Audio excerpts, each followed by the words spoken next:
faithfully sharing insights and interpreting great books worldwide. Hi, this is Sally's Book Talk. Today I'm interpreting Thoreau's classic work for you. Living in seclusion at Walden Pond has always been a life ideal in Chinese culture. Even today, when surrounded by modern gadgets and people get anxious after just 20 minutes without their phones, many still yearn for a pastoral retreat. But many think retreating to nature takes money. Only the super rich who can build mountain villas can truly live that secluded life. For regular folks, hiking to a quiet temple and spending a few days on vacation is about as close as it gets. But imagine this. One guy took almost nothing, borrowed an axe, chopped trees by the lake to build a house, shopped every few months, and lived on just $20 for half a year. Believe it? He wrote a book about his life and thoughts in seclusion. That's Walden. Published in 1854, over 160 years ago, but its charm hasn't faded a bit. In American Heritage Magazine's list of 10 books that shaped America, Walden ranks number one. Famous novelist John Updike said, Thoreau made the biggest contribution to American thought and literature among 19th century writers. Thoreau penned this essay during his 2 years alone at Walden Pond, jotting down his thoughts and daily life details. He revised it 8 times before publishing it a decade after leaving.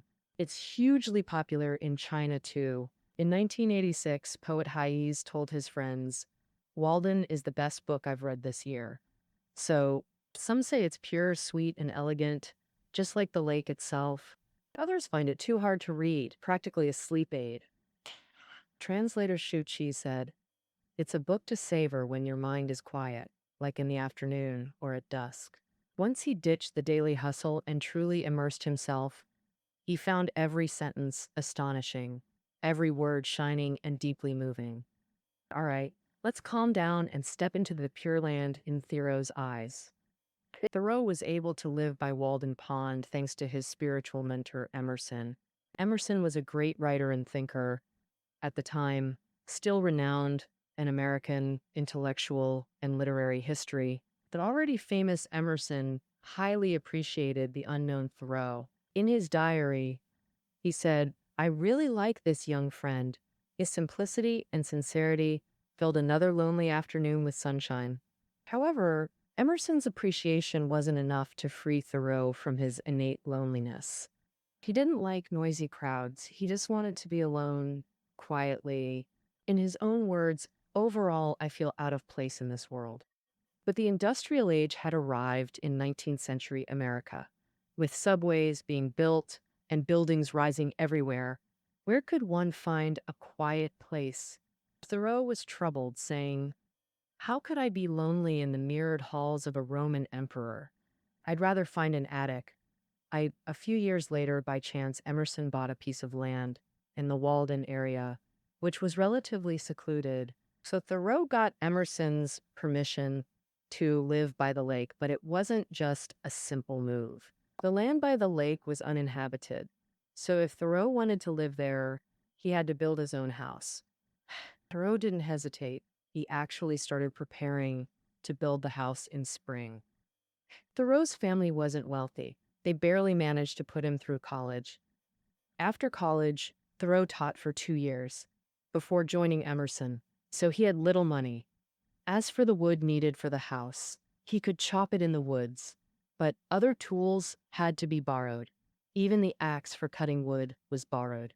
And Thoreau was quite philosophical about it, saying, borrowing for the first time is always a bit tough, but it's a good way to get friends interested in what you're doing. Then he used the wood to carve doorposts and boat wood, dug mortises and split tenons. The frame for the whole house was almost done. The construction work was quite tough. He could only eat his own buttered bread at noon, reading the newspaper that wrapped the bread. But Thoreau enjoyed it. He wrote in his book, with thick branches in hand, the scent of pine infused the bread. In April, he bought a railroad worker's shack dismantled its boards, and used them for his own house. Then he dug a cellar halfway up the mountain. In May, the house was erected, and he started installing the roof and nailing the boards. On July 4th, Thoreau officially moved in. This day is America's Independence Day, but for Thoreau, it marked the start of his independence from traditional societal rules. From the description so far, you can sense that this cabin was very simple.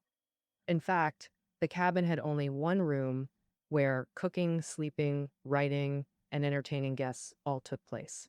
Luckily, the cabin was close to the lake, with a narrow path leading directly to the shore, and far from people, no one else within a mile radius. The yard grew strawberries, blackberries, houseleek, boxtail grass, wild grass, cherry trees, chrysanthemums, and peanuts. These things were both beautiful and edible, but still not enough for daily needs. And to earn money, Thoreau planted a small bean field. In the mornings, he hoed the ground and swam. In the afternoons, he mainly read and reflected, and occasionally strolled to the village to chat with folks. At dusk, Thoreau would row on the lake playing his flute, watching bass swim around. At night, the forest was pitch black. He used his hands and feet to feel familiar trees and paths to find his way back to the cabin. Thoreau wove his entire lakeside experience into the book, using time as a thread.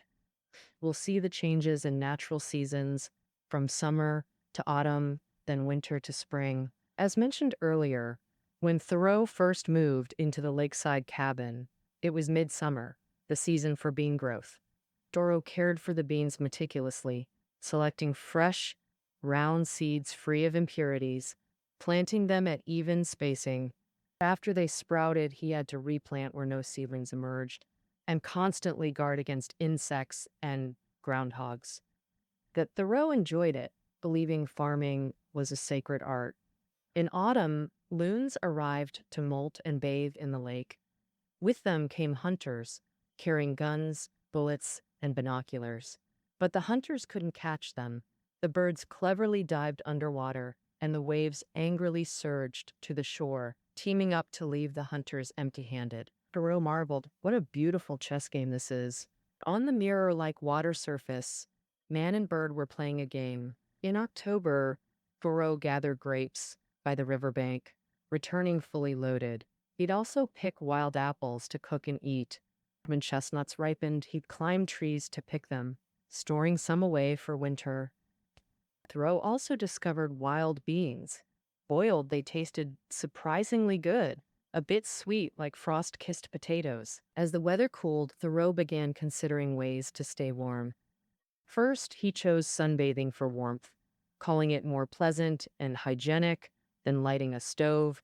Later, as temperatures dropped, he started lighting fires inside the house. This brought him satisfaction, finally giving him a true sense of home. Come winter, he sealed drafty cracks by nailing thin wooden strips around the house and plastering over them. Just as the mud walls were finished, fierce winds began howling. By then, the lake started freezing. Thoreau would find a thick ice patch and lie on it comfortably, like a water bug. Around Christmas, with the lake fully frozen, Thoreau gathered dead wood in the forest for heating and cooking fuel. Thoreau delighted in crossing the frozen lake directly to the opposite woods, instead of circling it. Moles lived in his cellar over winter. Thus, a third of his potatoes became their food, and they used his animal fur and craft paper to build nests. When describing this, Thoreau showed neither annoyance nor affection, just complete nonchalance, as if welcoming a neighbor. Thoreau had many neighbors. Besides moles, there were flycatchers, robins, partridges, and the boldest, a field mouse. During lunch, it would scurry to his feet for crumbs, run across his leather shoes, and even climb his clothes. Thoreau offered cheese. The mouse sat in his palm, nibbled away, then rubbed its face with tiny paws like a fly. The Thoreau declared, "Living alone in the woods, I'm not lonely at all. I'm no more lonely than a weather vane, the North Star, or the south wind." Nor am I more solitary than April rain, January snow, or the first spider in a new house. For we have nature's inspiration: sun, wind, rain, summer, and winter. In Thoreau's eyes, humans aren't equal to nature, but to all things within it. Whether you're a star in the cosmos, a fleeting weather phenomenon, or an inconspicuous arthropod, you're nature's darling just like humans. To Thoreau, ant battles were wars between empires. A fox's call was as melodious as a serenade, and even cracking ice in early spring sounded like the lake coughing. He wrote in his diary, "Let life be a leisurely journey through nature's kingdom. Even being a passerby is willingly embraced." Through the changing seasons, Walden Pond remained Thoreau's most constant companion. Walden Pond got its name from a legend. Long ago, Native Americans were punished during a celebration for blaspheming the gods. Mountains shook, the earth sank, and only one woman survived. Thus, the newly formed lake was named Walden after her. It's a bright, deep green lake, half a mile that's 800 meters wide. Walden's water was cold and pure. A bucket in the cellar could cool things in summer. Pickerel, bass, catfish, and whitefish from the lake graced Thoreau's table, while its irregular shoreline prevented visual fatigue. The water's color changed with seasons and locations, sometimes like soaked silk, sometimes like a breeze or sword. Ducks and geese were regular visitors. Swallows and lapwings returned in summer. Ospreys and loons visited occasionally. Thoreau cherished these scenes and Walden deeply. He wrote in verse, "Living at Walden, I couldn't be closer to God and heaven. In its deepest hidden places lie my thoughts." He called Walden the earth's eye. Gazing into it reveals one's nature, washing away society's dust and cleansing moral sins. Thus he urged, we should periodically retreat to fields and forests, far enough to air out our lives and starve our sins.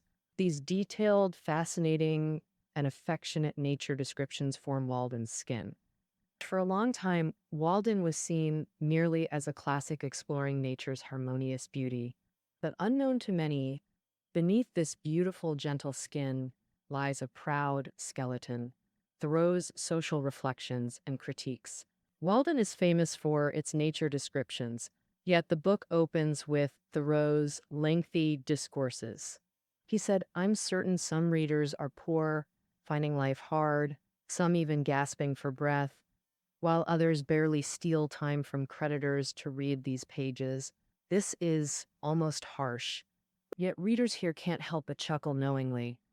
We often say labor is glorious, but to Thoreau, it's not glorious at all. It's detestable." He believed labor's purpose should be meeting life's necessities, but now it burdens existence because we always want more, and more wealth demands more labor until all time is spent working.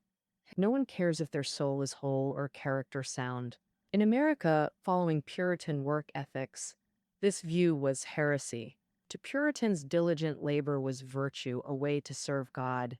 Thus, no hardship was too great, but Thoreau saw labor as sin and leisure as virtue.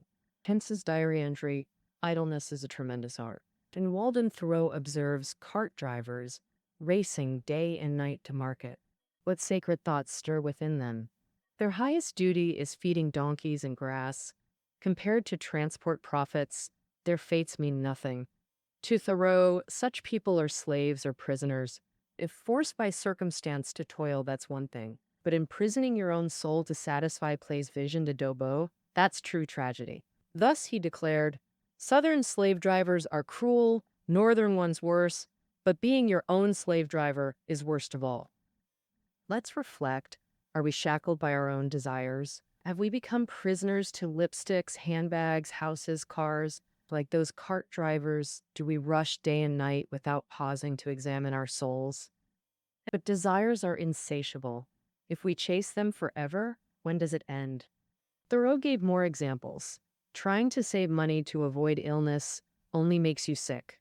He also said the rich weave soft cushions to take into their coffins, yet neglect their living days. Thus he said, most people, due to ignorance and mistakes, are burdened with artificial worries and endless drudgery, unable to gather life's sweet fruits. And the result is that everyone lives a life of quiet desperation. Everyone lives a life of quiet desperation is a frequently quoted line in Walden, succinctly expressing Thoreau's critique of American society at the time.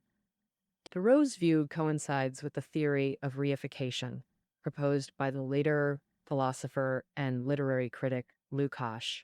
Reification means that the fruits of human labor become a force that rules over humans.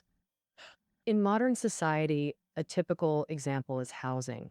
Houses are meant for living, created to serve humans, yet modern society forces people to take heavy loans to buy them. Isn't working hard and striving for houses putting the cart before the horse? In response, Thoreau gave a vivid example. I don't drink tea, coffee, eat butter, drink milk, or eat fresh meat. Therefore, I don't have to work to get them. And because I don't overwork, I don't overeat. So my food expenses are minimal. But others, because they want tea, coffee, butter, milk, and beef from the start, have to work hard to pay for these expenses. The harder they work, the more they eat to compensate for physical exhaustion, resulting in ever increasing expenses. Since they're never satisfied, their whole life is consumed this way. Thus, Thoreau said, we are all impoverished, surrounded by luxuries, yet less comfortable than savages who have 1,000 kinds of ease. So how can we escape this dilemma? Thoreau's answer is just two words: simplicity. In his book, he passionately cries out, simplicity, simplicity, simplicity. Thoreau said, everything in the world falls into two categories: luxuries and necessities. Luxuries can never be bought completely, while necessities are just a few. Thoreau said, humans are like plants and should be satisfied like plants. Appropriate light and heat are essential for growth, but once excessive, they make people unbearably hot, just like the frenzy caused by pursuing luxuries. Therefore, Thoreau is very cautious about owning luxuries. He wrote in his book that a lady once offered him a rug, but he had no place to put it and no time to maintain it, so he refused. For him, rather than adding so much trouble, it's better to just wipe his shoes on the grass in front of the door. Thoreau lamented that we should avoid sin at its beginning. He said modern people buy a high-end outfit, then have to buy more expensive shoes to match it. With shoes, they inevitably want a designer bag. Since they're all branded now, it's inconvenient to take public transport, so they start planning to buy a car. Desire is cultivated step by step like this, and to satisfy these desires, one can only work harder to earn money, which then breeds more desires. Continuing this cycle, Thoreau asked, must we always pursue? How can we get more and more things, yet never sometimes be satisfied with having less? Therefore, he advocates keeping desires within the scope of necessities, so minimal labor can satisfy them, and the saved time can be used to enrich our souls, to perfect our morals.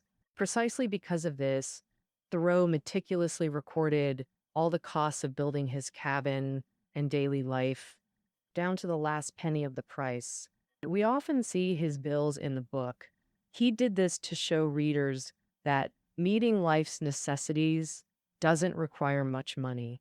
According to his calculations, in the first 8 months at Walden, he spent $62, earned $37, netting only $25. With just $25, he gained a place to live and freedom to do as he pleased. This deal seemed incredibly worthwhile to Thoreau. Thoreau always admired Chinese Confucian thought. In Walden, he often quotes this passage from the Analects, where Confucius praised Yanhui.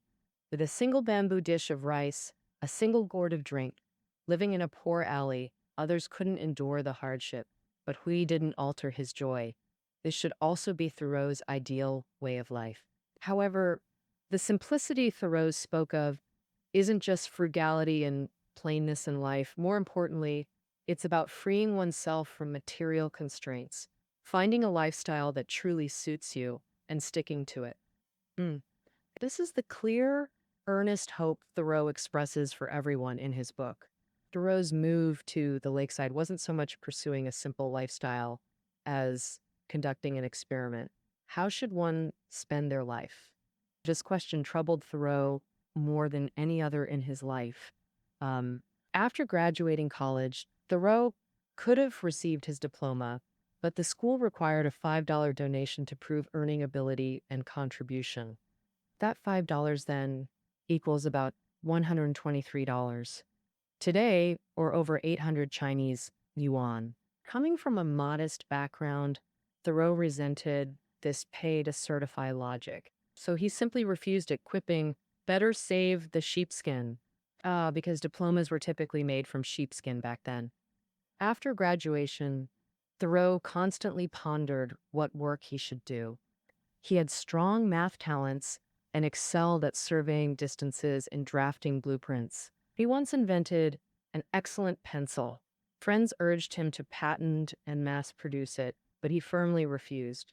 Because to Thoreau, such endeavors were meaningless. The mid-19th century marked America's capitalist peak. Industrialization, urbanization, commercialization surged, making materialism and money worship society's guiding principles. In another book, Thoreau wrote, "This world is a place of boundless busyness. Every night I hear locomotives panting, interrupting my dreams. I see no rest for humanity. Nothing but work, work, work. I can't even find blank notebooks for thoughts. They're all ruled for accounting."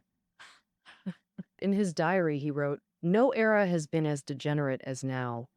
Emerson noted Thoreau refused all dinner parties, having no taste for refined or high-class things. On the contrary, he believed so-called elegance had become shackles where everyone hindered everyone else, each person trapped in a flashy but hollow existence. Thoreau felt profoundly out of sync with society. But should he accept its logic? Should he strive to fit in? Should he stir the waves while the world is turbid? Thoreau hesitated and pondered, but his Walden experience gave the answer. He stopped focusing on the external world, stopped complaining why the world didn't suit him, and instead cultivated his inner self to live the life he endorsed. Thus in Walden, we see Thoreau summarizing his jail experience.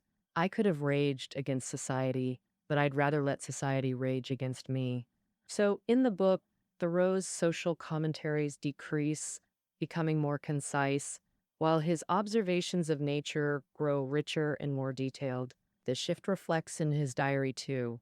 Walden marked his transition from confusion to conviction, from experimentation to commitment. He finally convinced himself he could persist in his chosen life, and this persistence would ultimately succeed. His mentor, Emerson, later noted, his determination to resist all common paths and preserve his solitary freedom was truly rare. In chapter 2, titled "Where I Lived and What I Lived For," Thoreau writes, "I went to the woods to live deliberately, to front only the essential facts of life, lest when I came to die, I discover I had not lived." Lakeside life provided an ideal space for contemplation. Thoreau said, "When forced to live so meticulously, we assume life must be this way. But as many radii from a center, so many possible ways to live." Here Thoreau's inquiry found clear resolution. He concludes Walden, "I left the woods for as good a reason as I went there. I no longer wish to sit in the cabin. I prefer standing at the world's home. For there I better see the moon over mountain peaks." Thoreau's later life revealed what standing at the helm and seeing the moon truly meant. In 1847, Thoreau left Walden Pond and returned to mentor Emerson. He began studying natural science while campaigning for social causes like abolishing slavery. Thoreau once said he wasn't an anarchist wanting to abolish government, but hoped for a good government. This government would abolish slavery, avoid unjust wars with neighbors like Mexico, and not oppress people through taxes. In 1849, he articulated these principles in Civil Disobedience, arguing that government authority requires the consent of the goat. That is, unless I consent, it has no right over my body, mind, or property. This essay had profound influence. Martin Luther King Jr. and Gandhi both referenced this work in their autobiographies, acknowledging its deep impact on their political movements. Renowned poet Robert Frost, born half a century after Thoreau, became America's most beloved 20th century poet. He revered Walden, saying, "This single book outshines all of America." Frost wrote a nature-filled philosophical poem called The Road Not Taken. Two roads diverged in a yellow wood. I took the one less traveled by, and that has made all the difference. Likely Thoreau's choice, too. All right, that concludes our interpretation of Walden. Reading notes are below the audio. See you tomorrow.